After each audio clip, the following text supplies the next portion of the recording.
And we are back. This is episode number 73 of Calibrated with Scott. I'm Scott, of course. It's been a little while, but I'm very pleased to be back with the one, the only Brian Berletic. How are you doing, Brian? I'm doing well. Thank you for having me back.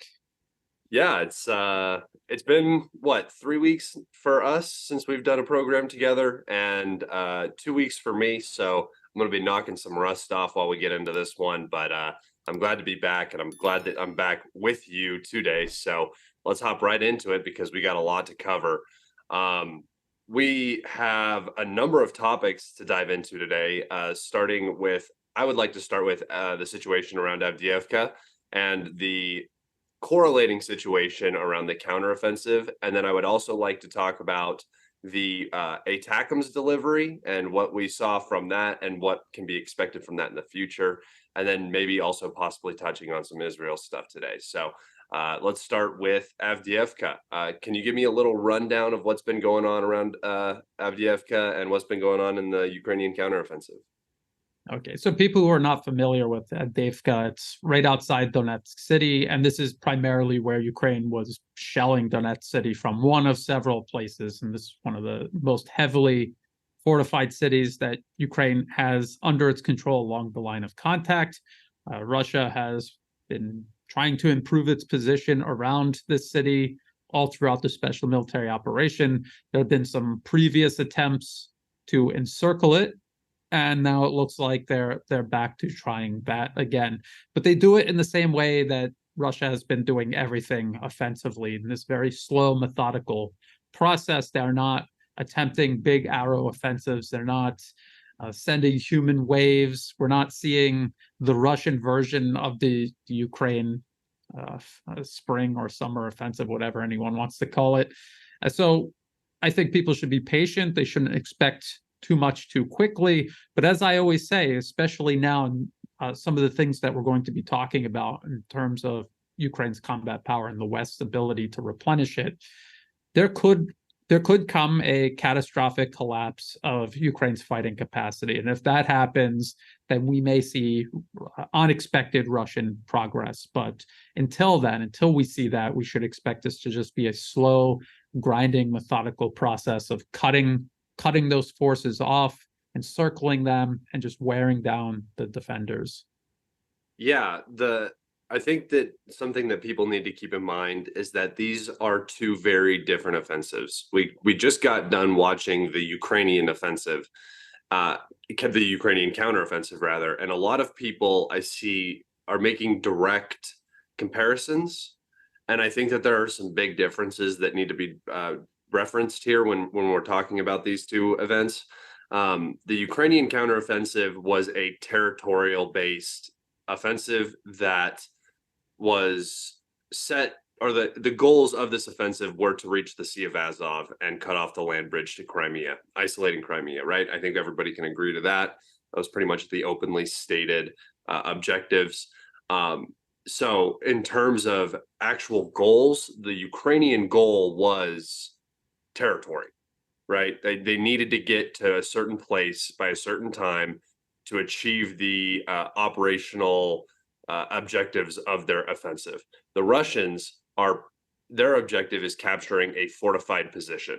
It's a little bit different than cutting down straight through. So when you're looking at these counteroffensives, just keep in mind, for everybody listening, just keep in mind that the goals of the Russians are much slower and much more painstaking, I would even say, in this area than the Ukrainians had from Orikhiv down to Robotny, right? That operational space is much different. I would make a direct comparison between the Russian first line of defense around Verbove and the amount of time that the Ukrainians took to get through that.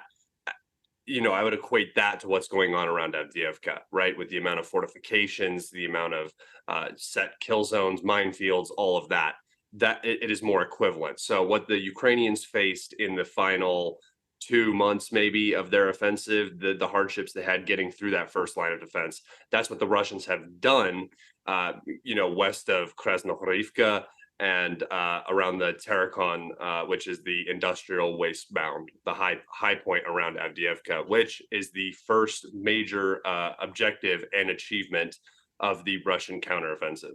And I know, Brian, you know this, but I'm just sort of laying it out for everybody listening. Do you think that the losses that the Russians occurred in the beginning of this offensive, we saw a number of days of Russian vehicles moving through minefields, much like we saw at the beginning of the Ukrainian counteroffensive. These losses, I believe, were greatly exaggerated due to the fact that the opposing information space, the heavily pro-Ukrainian information space, is constantly trying to make up for the fact that they just came off of a devastating counteroffensive with some horrible visuals. Do you think that the losses that the Russians incurred are worthwhile? Do you think that the Russians have to go further to make sure that those losses are, definitely worth it? Yeah, it's very hard to get any reliable numbers on those losses. I mean, they obviously were losing equipment and men, but that is a reminder of why Russia doesn't want to commit to one of these big arrow offensives that, just as you were describing, Ukraine invested itself in. And it's an important distinction to make between what Ukraine's objectives are and what Russia's objectives are. And even though the objective for Russia seems to be the encirclement of Avdeevka, cutting it off and then wearing it down that way, ultimately it is to grind down Ukraine's military, destroy their military capabilities. So while they're working on Avdeevka, they are also working all along the line of contact. They're also using military aviation, cruise missiles, drones to wear down Ukrainian military capabilities across the entire country, and not just along the line of contact, but even deep behind the line of contact.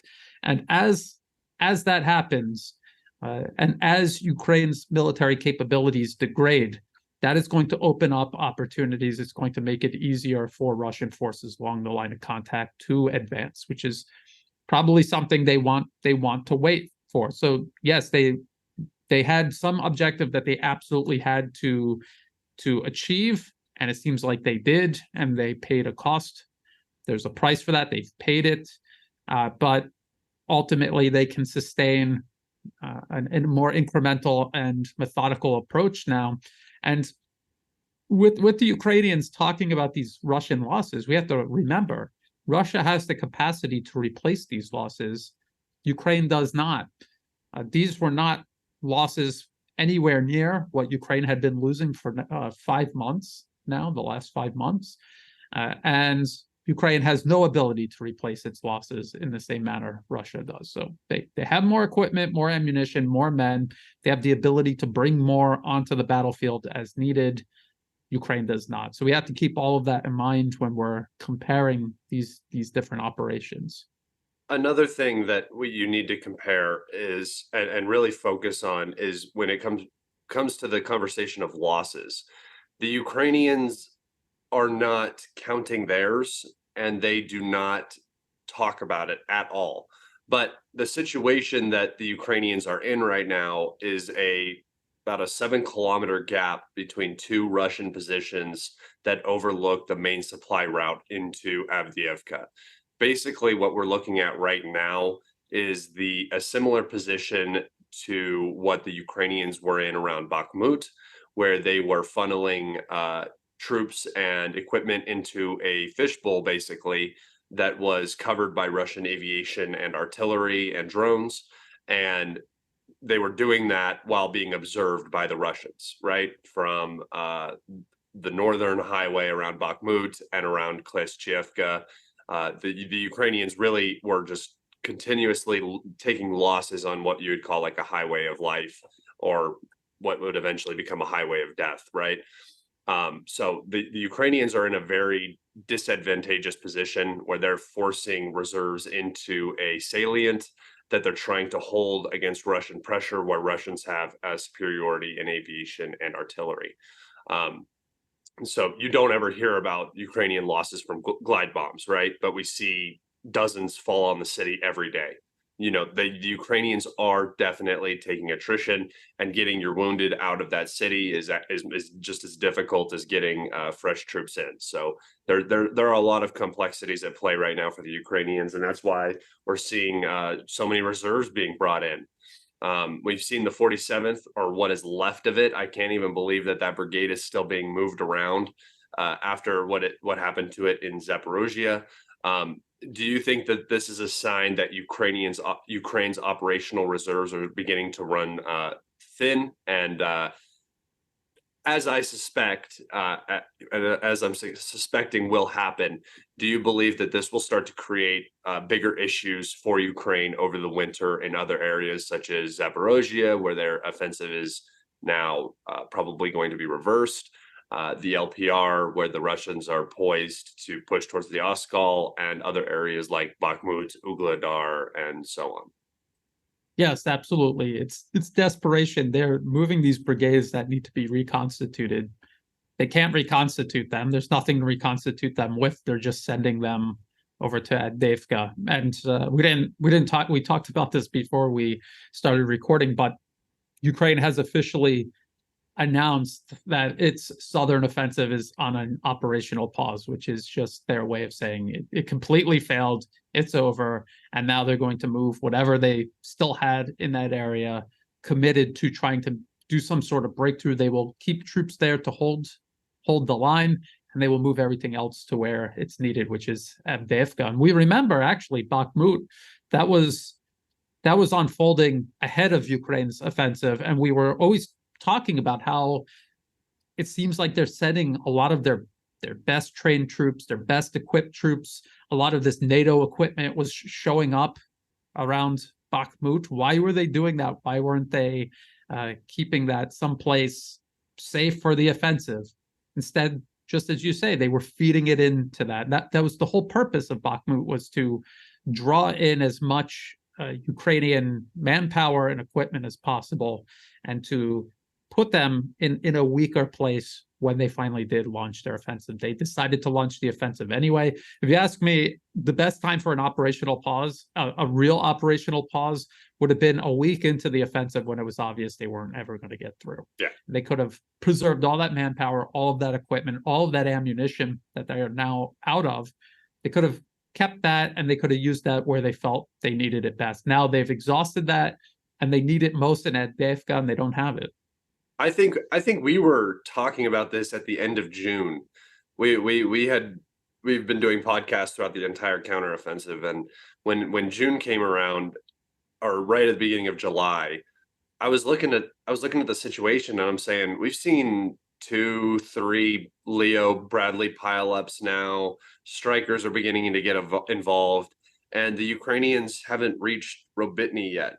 It was shocking to me that the Ukrainians were continuing to send in material like this into an area that was obviously designed for them to push right there. It was every single inch of progress that they made was exactly where the Russians wanted them to go. They stayed in the low ground the entire time. They got themselves into a salient, and then they just ate it like they did in the Kherson offensive for months. And there was no arising situation like there was during the Kherson offensive, where the Russians didn't have operational reserves to hold Kharkov at the same time as they were holding Kherson. This time, the Russians had operational reserves to move around.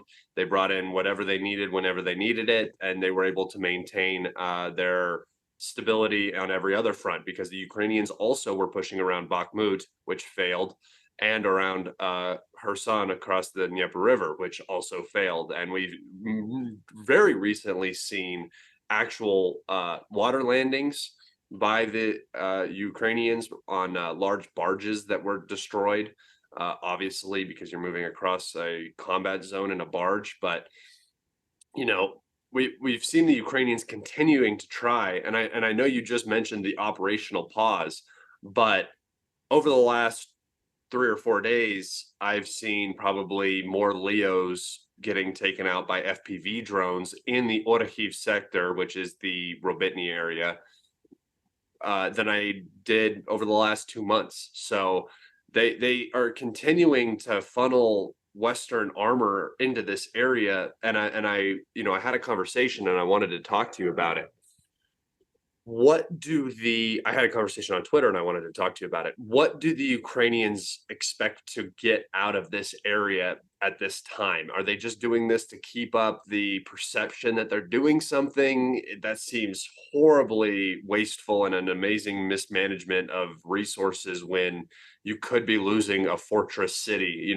There are very, very realistic pro-Ukrainian accounts that are on the front line talking about the situation, how poor the situation in Avdeevka is developing. And they're talking about we need to start building trenches in Konstantinivka, in Kramatorsk, in these areas immediately. What do you make of this investment still in the Orikhiv sector? Yeah, it doesn't make any sense. They're sending brigades that were involved in the offensive elsewhere while still feeding troops and equipment into this dead end. It's obviously a dead end. What it could possibly be, though, and the same goes for these attempts to cross the Dnieper River, it could have been an attempt to try to keep Russian forces engaged in that direction rather than allowing them to commit more resources towards, say, Avdeevka. Yeah. But I think at this point, it really doesn't matter because Russia has been and still is building up its forces, producing more equipment, more ammunition. They're acquiring ammunition elsewhere. We've been hearing a lot about North Korea, and whether it's confirmed or not, what the Western media is saying is 300,000 shells already out of possibly 10 million shells. The 10 million shells is more than the US and Europe will be making for years to come. But it's just one of these things where it just seems they're trying to keep this going for as long as possible, and they're also trying to keep Russia spread out as much as possible, but it just seems so futile at this point. Speaking about keeping Ukraine going for as long as possible, keeping the Ukraine project going for as long as possible, we've seen delays, I guess you would call it, in the agreement of fiscal budgeting for Ukraine in the U.S. Biden is asking for $61 billion for Ukraine for the fiscal year of 2024 and $14 billion for Israel, which that is added on top of all the money that we are already giving both of these countries. Do you believe, I believe that you believe, as I believe, that the U.S. will definitely end up sending the money? This is just one of those political back and forths, but even just the delay and the perception of making it about a popular choice and potentially not sending the money to Ukraine because that money is needed elsewhere. Are you beginning to see a sort of a drop off in the enthusiasm in the political West for the support for Ukraine, especially on top of the recent situation developing in the Middle East? Yes, we can see the enthusiasm draining day by day. I do believe that this is political theatrics in the U.S. Ukraine will get its money. Israel will get their money. U.S. proxies in Taiwan will get their money. But they have to be very careful the way they do it because the American people are, I think, frankly, tired of hearing about Ukraine. Mm-hmm. And so, they have to deal with that political reality. But then again, as I always point out, so you have this money, what are you going to do with it? You don't have additional shells to buy with it. You're not spending it on expanding military industrial production.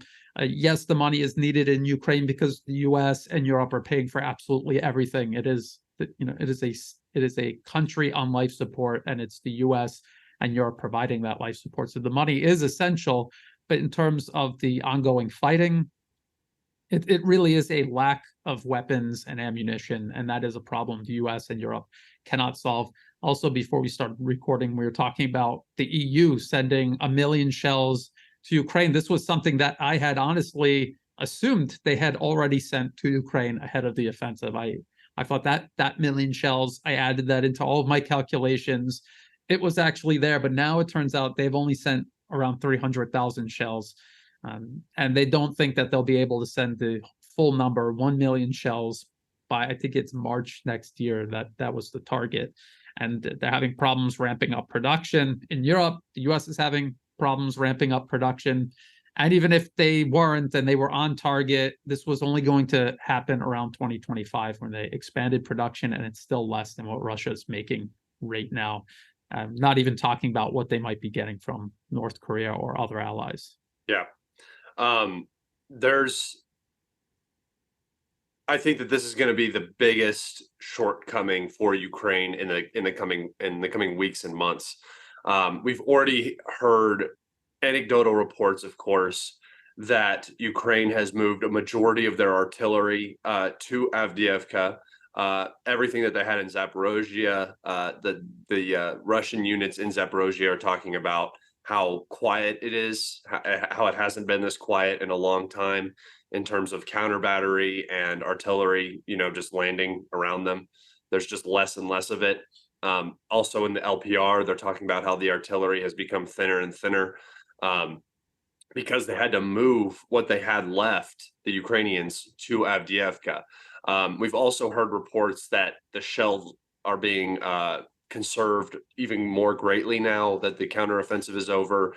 The cluster munitions are not as effective as the Ukrainians wanted them to be, which we also talked about. We just have a lot of this. I would almost call it informational noise coming from the front line, from the Ukrainian side about artillery disadvantage that they're now facing. And we're not seeing any more deliveries of barrels and guns, right? Like I in the last, I don't know how many aid packages, the last one Germany delivered didn't have any artillery pieces. The last one that the US delivered didn't have any artillery pieces. And day after day, especially around Avdeevka and in the Kherson area, we've seen immense attrition to Ukrainian self-propelled guns in particular. A lot of their Crabs and M109 Paladins have been removed from action with Lancets and FPVs. I see this as the coming crisis for Ukraine, is how they're going to solve this artillery situation, especially because it's been so instrumental in delaying any Russian, major Russian action and large breakthroughs. How do you think the Ukrainians solve this issue? Can they solve this issue? How are they going to work around this? No, they can't. They obviously cannot solve it. They'll always be getting a certain amount of artillery ammunition from the West because they do manufacture it. It's just not in quantities necessary for what Ukraine needs on the battlefield. I do believe that they probably will get additional guns, but this is a huge problem. The UK, for example, emptied out almost all their self-propelled guns sent to Ukraine. France also. The US has a lot of these, but I don't know what condition they are in, and I don't know, what they're saving them for, how many they want to keep on hand for themselves. And then again, it's the same problem that we've always talked about. So you send these guns, the other gun crews are all dead, injured. You have to train people up on this. It's not as simple as just sending them to Ukraine and having them use it. There's a process to it. It's not as easy as people think.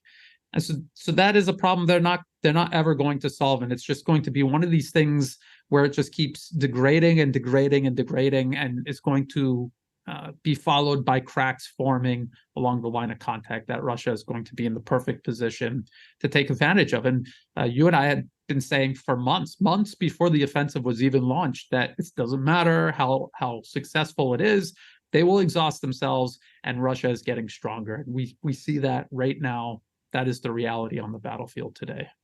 Yeah. Obviously, I agree because you agreed with me. I wanted to talk about another weapon delivery that was much talked about, much vaunted. We saw it one time be used semi-successfully, and that would be the ATACMS missile system for the HIMARS or the M270. So recently, the U.S. made the decision to deliver a small number of ATACMS to Ukraine. That number was undisclosed, but the New York Times released a leak saying it was somewhere in the range of 20 ATACMS, which is comical to me to think about because the Russians sometimes launch 20 missiles over the course of a day, very casually, just at basic targets, nothing significant, not, 8 Tu-95s lifting into the air to launch a full salvo of missiles. Nope, just casual ballistic missiles, Iskanders all day long. So they received these 20 missiles. Everybody was talking about it in the game-changing sense for Ukraine. They arrived unexpectedly. I'm sure Russian intelligence knew that they were in the country. And then they were used in a massive salvo of likely 7 to 10 missiles, accompanied with drones and other systems to act as countermeasures for Russian AD. And they actually did some damage to helicopter aircraft at the Berdiansk airport in southern Ukraine. Well, what is now Russian territory. So did ATACMS live up to the hype that was generated for it? Will we see future attacks like this? And how successful will the ATACMS be in Ukraine? It was as expected. And again, this is something that we have been talking about for many months. I actually assumed that ATACMS were in Ukraine. That last episode where they were talking about sending them, not sending them, and I believe President Zelensky was in the U.S. I assumed that at that point onward, the ATACMS were sent to Ukraine. That's what I thought. Around the same time as Storm Shadows. Well, that they had sent those already beforehand, and they had been using those, and we saw the impact of the Storm Shadow missiles and the French Scout. We saw the impact of that. It was negligible. Yeah. Yes, they were causing damage. It's true. Occasionally, they would destroy equipment that I guess Russia would prefer not to have had destroyed, but not nearly in the quantities necessary to change the outcome, even tactically, let alone strategically, anywhere along the line of contact. And the same goes for these ATACMS. They said 20. Even if it was 100, the number of missiles you have to launch at one time in an attempt to overwhelm Russian air defenses is significant. There's no way they can send enough of these to make any difference. And then you have to remember that there's only a certain number of launchers they can commit to launching ATACMS. Those same launchers are launching the guided rockets that they've been employing closer to the line of contact. They're shorter range. They were using it, they attempted to use it for interdicting supplies, hitting command and control, but obviously that was not viable. Not long after they arrived on the battlefield, so then they began using it in the counter battery radar, the counter battery role. So they have to stop doing that and switch over to ATACMS, launch the ATACMS, and then switch back to guided rockets. That's probably a day wasted of doing counter battery operations. So it's symbolic. I think it's symbolic what they sent.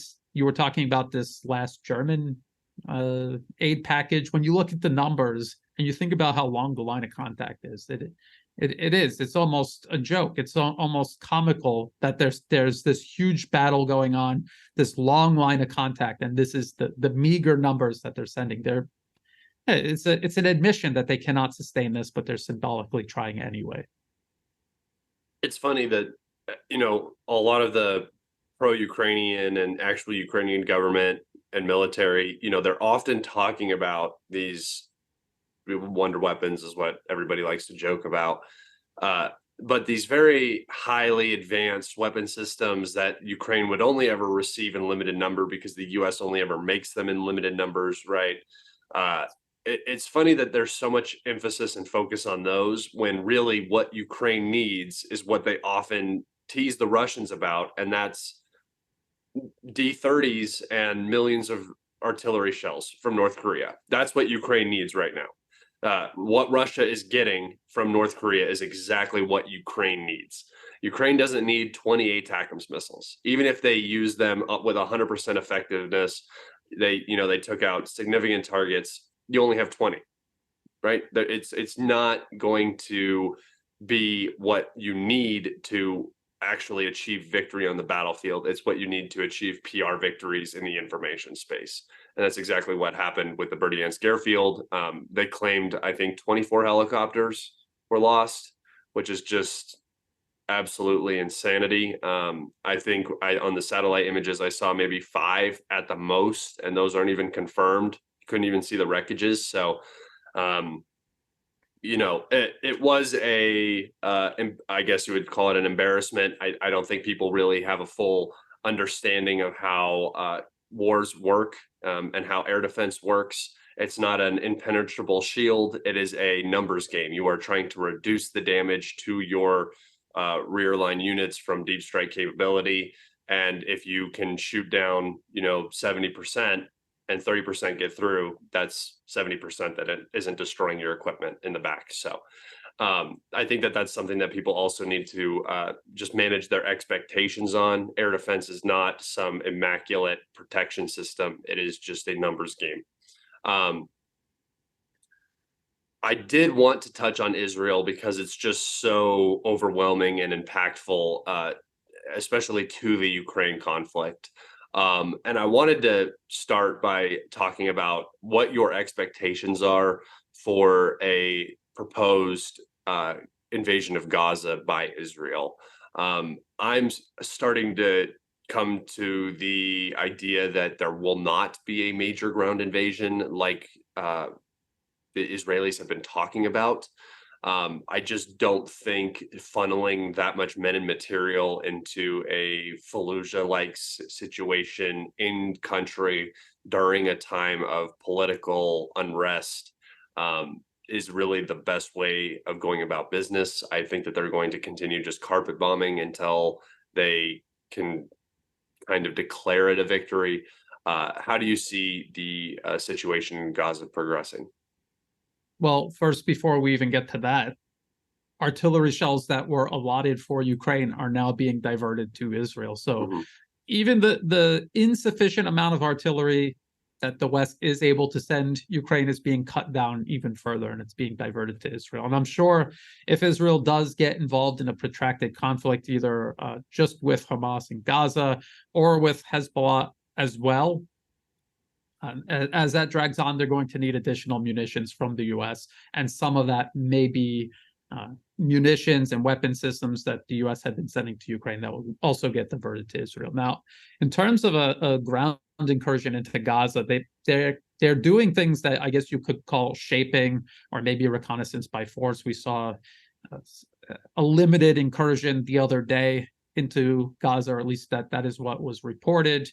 Actually, the Israeli military and Hamas both talked about some sort of incursion that Israel conducted. Will they go in? What will they try to achieve? They're talking about a ground incursion to eliminate Hamas from Gaza. That will require, at a minimum, at least they're talking about evacuating northern Gaza, doing an incursion just in terms of northern Gaza. That is about twice the size of Fallujah, many times more fighters, ammunition, much better prepared than the fighters in Fallujah were when the U.S. swept that city. When they do the ground incursion, if they do it, you will know because they're going to try to completely cut northern Gaza off from the south. And they have actually done this in 2008, 2009 Operation Cast Lead. They cut it off from the rest of Gaza and also from the Egyptian border. And then they did deep incursions into Gaza City itself. It seemed like they were having a lot of success. It was a surprise operation. Hamas apparently wasn't really well prepared for it, but then they called it off. They did not finish the operation. Why didn't they? Because there's a heavy price that Israel has to pay, both in terms of manpower and equipment, and also ammunition. They don't have unlimited resources in any of these regards. They have to manage it very carefully. If they do want to sweep northern Gaza of Hamas entirely, they have the military power to do it, but are they willing to pay the price? They will lose a large number of troops. They will deplete their arsenals, their weapon systems, and then they will still have southern Gaza that they have to deal with, and potentially Hezbollah. So we see the U.S. military buildup in the region, and I think it justifiably has a lot of people worried. The U.S. has the whole reason the U.S. is maintaining Israel as a proxy, the whole reason the U.S. is still occupying Iraq and Syria, the whole reason they're still trying to coerce Saudi Arabia and other nations on the Arabian Peninsula to go along with U.S. foreign policy in the region is because ultimately they want to remove Iran and its allies from power, sweep them out of the region. This has been a project going on for decades. There are U.S. policy papers from 2009 talking about all the different ways they can provoke a war with Iran. And they admit in those papers that Iran is not even a national security threat. They even admit that even if, say, right now, the U.S. and Israel jointly bomb Iran and Syria, there's a good possibility that neither are going to retaliate militarily. So how dangerous can a country be if you even bomb them and they won't retaliate? So it is so clear that it is the U.S. driving this crisis. We have to ask ourselves why. And are they going to use this as an opportunity to start a conflict with Iran?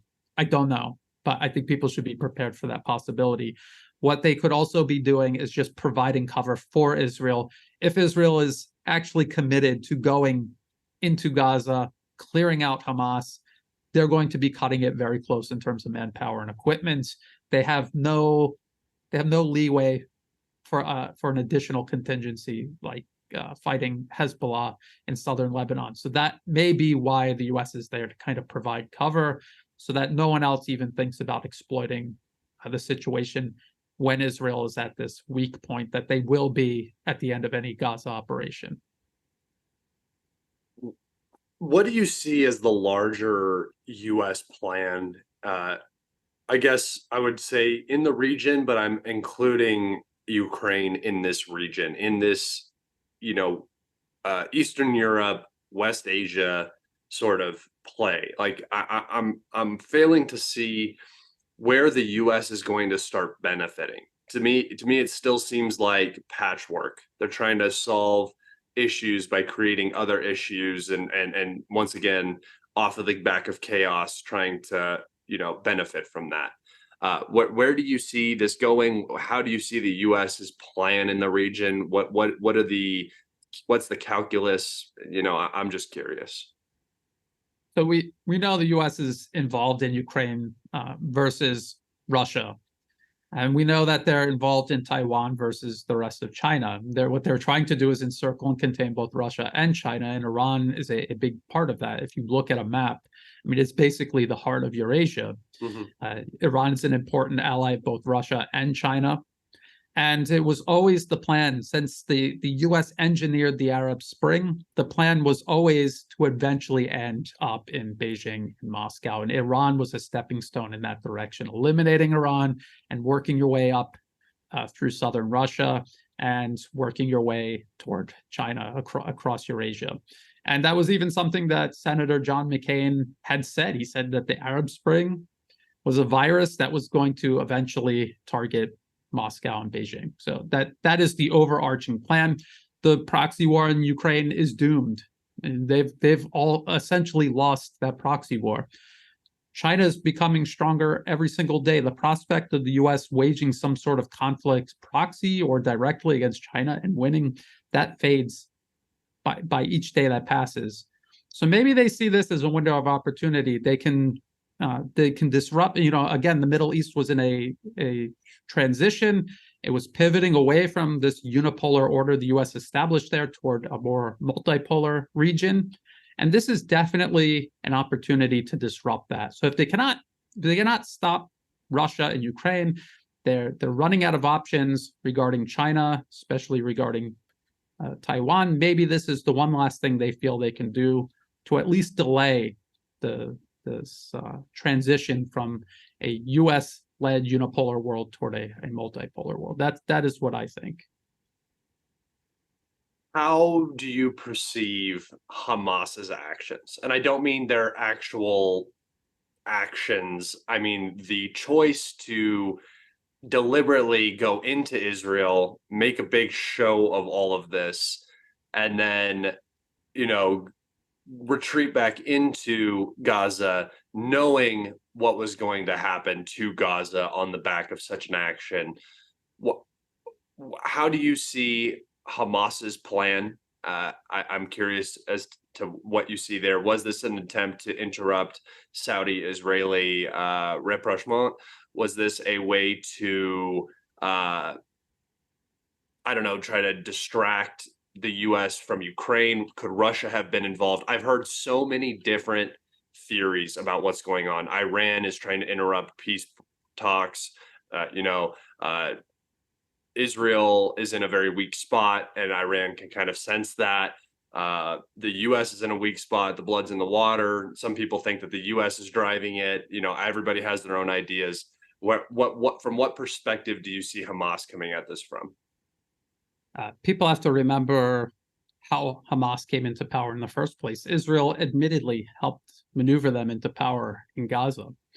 And we have to remember that during the Arab Spring and the subsequent US proxy wars, especially against Syria, Hamas actually turned on Syria and sent fighters to fight alongside US armed and backed militants there for years and years.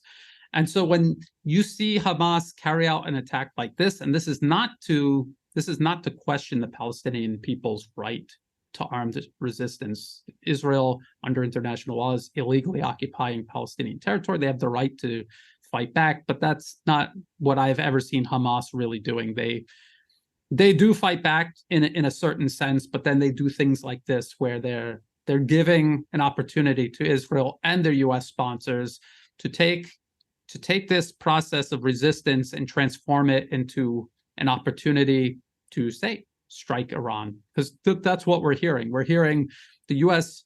building up its military forces in the region. They're talking about striking Iran. They're admitting that Iran had nothing to do with the Hamas attacks, but they're still trying to link it. And you know, it reminds me a lot of the war on terror after 9/11. They insinuated that, say, Saddam Hussein in Iraq had something to do with 9/11. Officially, they say no, nothing, had nothing to do with 9/11.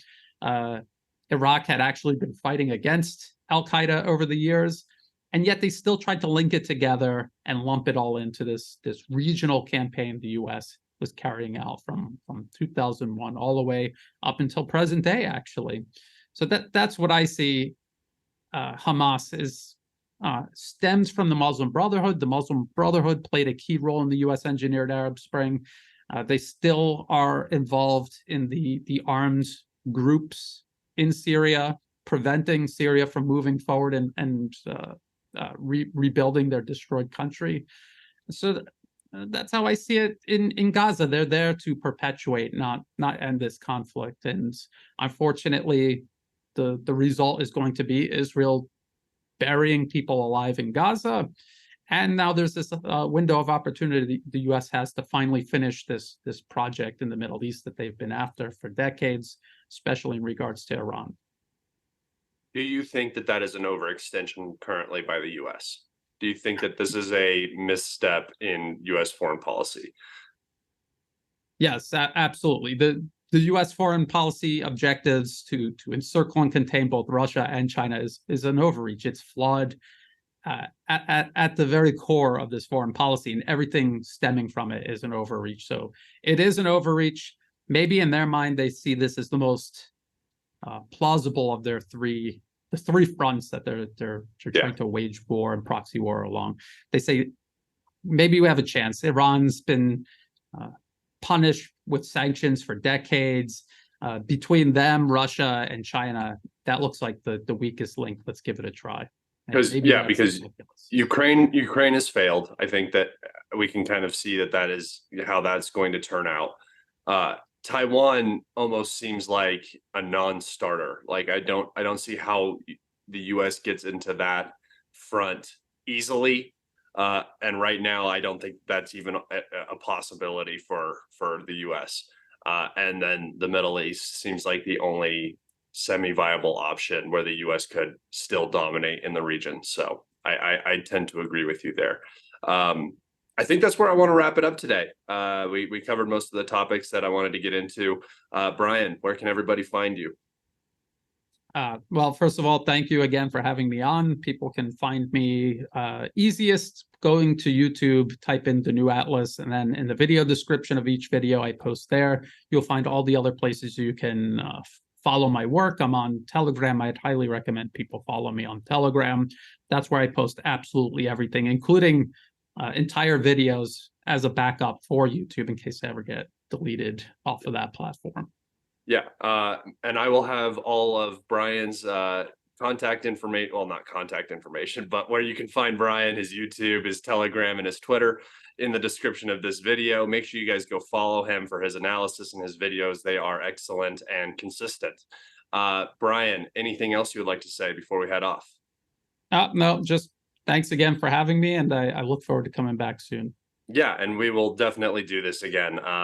Be on the lookout for this video. It will be on my Telegram in full. I am now going the way of Brian Berletic, and I will be posting all of these videos on Telegram. So in the event that my YouTube is deleted, you can find it there. If you guys want to support me, you can find me on Twitter, Telegram. You can also join my Patreon. My Patreon subscribers do get to ask questions. Those questions will be asked in the or answered in the solo videos. But actually, Brian, if you don't mind, if the Patreon subscribers want to ask Brian a question for the next time he's on, go ahead and put those questions in, and we'll do a Q&A at the end with some of the Patreon questions. Sure. Yeah, but other than that, everybody, have a great day, and I'll see you next time. Bye.